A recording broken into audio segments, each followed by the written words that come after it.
Selamat siang, perkenalkan nama saya Ardianto Maka, mahasiswa pendidikan kimia semester 8. Pada kesempatan kali ini saya akan membuat video penjelasan materi tentang biosintesis protein, di mana ada dua materi yang akan saya bahas. Yang pertama tentang biosintesis asam amino dan biosintesis protein. Pada kesempatan kali ini saya akan menjelaskan materi tentang biosintesis protein, di mana kata protein berasal dari bahasa Yunani protos yang berarti pertama atau paling utama, sedangkan kata sintesis berasal dari bahasa Yunani suntesis dari suntihenai yang berarti menjadikan.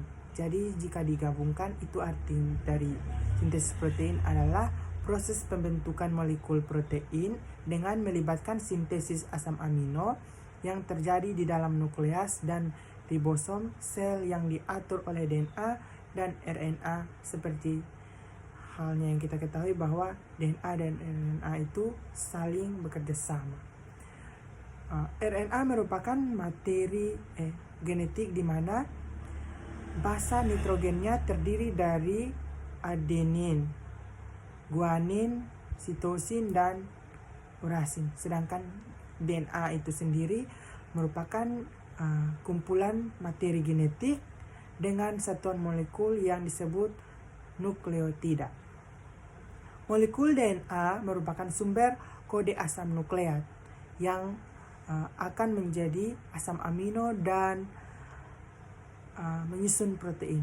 Sementara molekul RNA itu sendiri merupakan hasil transkripsi dari molekul DNA dalam suatu sel yang ditranslasi menjadi asam amino untuk protein. Oke, kita sudah ketahui tentang pengertian dari asam amino itu sendiri. Selanjutnya kita akan masuk di dalam tahapan sintesis protein dan proses-prosesnya. Tahapan sintesis protein itu terbagi menjadi dua. Yang pertama itu tahapan transkripsi dan translasi. Secara umum, sintesis protein berawal dari DNA. Kalau kita ketahui itu sintesis protein itu umumnya dari DNA, lalu pembentukan RNA, kemudian penyusun protein, DNA, RNA, dan protein.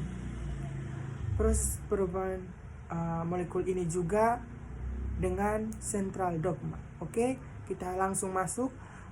Tahap yang pertama itu transkripsi. Pada proses transkripsi ini, protein di mana terjadi penyalinan sebagian molekul DNA, di mana penyalinan ini dilakukan karena lokasi DNA ada di nukleus. Sementara proses pembentukan protein yaitu di ribosom yang terletak pada sitoplasma. Dikarenakan itu DNA tidak mampu bergerak, dia tidak mampu bergerak sendiri ke ribosom, maka oleh karena itu DNA butuh penggerak yaitu RNA atau RNA polimerase atau biasa disingkat jadi mRNA untuk mendatangi DNA dan menyalin kode genetik atau membuat cetakan lalu memindahkan ke salinan DNA tersebut ke ribosom. Maka dalam hal ini mRNA disebut sebagai pembawa pesan. Pada proses transkripsi ini, pada proses pertama transkripsi itu ada 3 tahap lagi, 3 tahapan, di mana itu ada inisiasi, ada elongasi, dan terminasi. Oke, saya akan bahas satu-satu. Pada tahap inisiasi itu RNA polimerase memecah sebagian molekul DNA yang berisi segmen-segmen berupa gen. Dalam gen terdapat bagian ujung yang disebut promoter dan terminator. RNA polimerase akan bergerak dari bagian terminator ke promoter untuk memecah DNA. Jika RNA polimerase telah berhasil di bagian promotor, maka proses inisiasi ini telah selesai. Yang kedua, tahapan elongasi. Pada tahapan ini, proses saat RNA polimerase kembali ke terminator setelah mencapai promoter, sehingga terbentuklah mRNA yang akan menyalin kode genetik pada DNA. Tahapan ketiga itu terminasi. Nah, proses terakhir ini transkripsi, yaitu ketika untaian mRNA telah selesai terbentuk dan lepas dari DNA untuk pergi ke ribosom. Selanjutnya, proses yang kedua itu proses translasi.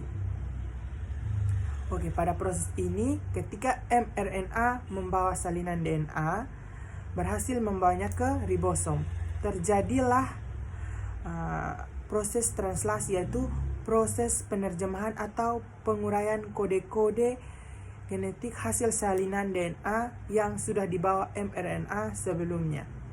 Kode genetik ini yang akan menghasilkan polipeptida sebagai penyusun protein. Dalam proses translasi, dia terbagi menjadi 3 tahapan lagi, sama dengan proses transkripsi tadi itu. Ada tahap inisiasi, elongasi, dan terminasi. Pada tahap inisiasi ini, mRNA datang membawa kodon-kodon DNA sampai ke ribosom. Kodon-kodon pertama yang bertemu ribosom disebut kodon start atau AUG. Tahap kedua, elongasi. Pada tahap ini, kodon yang dibawa mRNA akan diuraikan atau menerjemahkan asam amino, kemudian masing-masing digabung dengan tRNA yang membawa asam amino untuk menyusun protein, sehingga gabungan tersebut akan membentuk rantaian polipeptida. Tahapan ketiga, terminasi. Proses translasi ini terakhir, di mana pada saat salah satu kodon stop atau bertemu dengan ribosom yang kemudian menjadi kodon stop atau sering disebut kodon stop AUU. Oke, kita sudah ketahui proses dan tahapan dari biosintesis protein. Selanjutnya kita masuk pada tujuan sintesis protein. Protein juga memiliki tujuan tersendiri, di mana tujuan utama dari proses sintesis protein ini adalah untuk membentuk dan menyusun protein yang akan dimanfaatkan oleh tubuh sebagai komponen penting dalam susunan tubuh makhluk hidup. Di antaranya itu ada enzim, hormon, dan membran sel dalam tubuh kita merupakan hasil susunan dari protein. Oke, sekian dulu penjelasan tentang biosintesis protein. Terima kasih.